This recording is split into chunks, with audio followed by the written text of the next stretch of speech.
আমরা বেশিরভাগ সময়ই মুখের যত্ন নিই, কিন্তু হাত পায়ের যত্ন ঠিকমতো নিই না বা নেবার ইচ্ছাও থাকে না।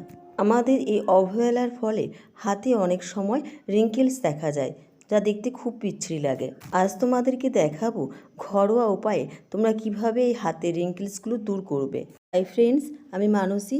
কেমন আছো তোমরা? আশা করবো সবাই ভালো আছো এবং সুস্থ আছো, আর আগের থেকে নিজের অনেক অনেক বেশি খেয়াল রাখছো। প্যাকটা তৈরি করবার জন্য প্রথমে যে উপকরণটা লাগবে সেটা হচ্ছে একটা টমেটো। টমেটোটাকে কেটে তার রসটা আমরা বার করে নেব।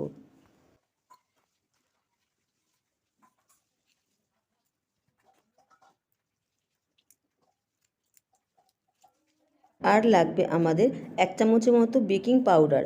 বেকিং সোডা কিন্তু নয়, বেকিং পাউডার লাগবে 1 চামচ।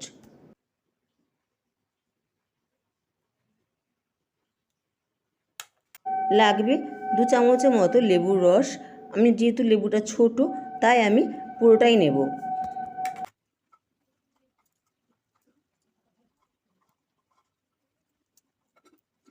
লেবুর খোলাটা ফেলে দিও না, এটা আমাদের পরবর্তীকালে কাজে লাগবে। সবশেষে লাগবে 1 চামচের মতো মাজন। তোমরা চেষ্টা করবে যে কোনো সাদা মাজন নিতে।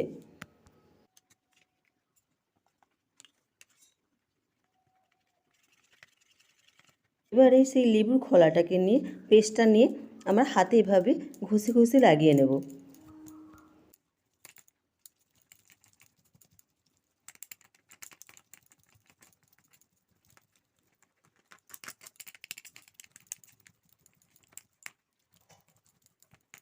ঘষার পর এটাকে 5 মিনিটের মতো রেখে দেবো। রাখবার পর আমরা জল দিয়ে ধুয়ে নেব। জল দিয়ে ধুয়ে আসার পর হাতটা দেখো, দুটো হাতের পার্থক্য দেখলেই তোমরা বুঝতে পারবে। ফ্রেন্ডস, যদি ভিডিওটা ভালো লেগে থাকে তাহলে প্লিজ চ্যানেলটিকে সাবস্ক্রাইব করে দিও, ভিডিওটা লাইক এবং শেয়ার করে আমার পাশে থেকো।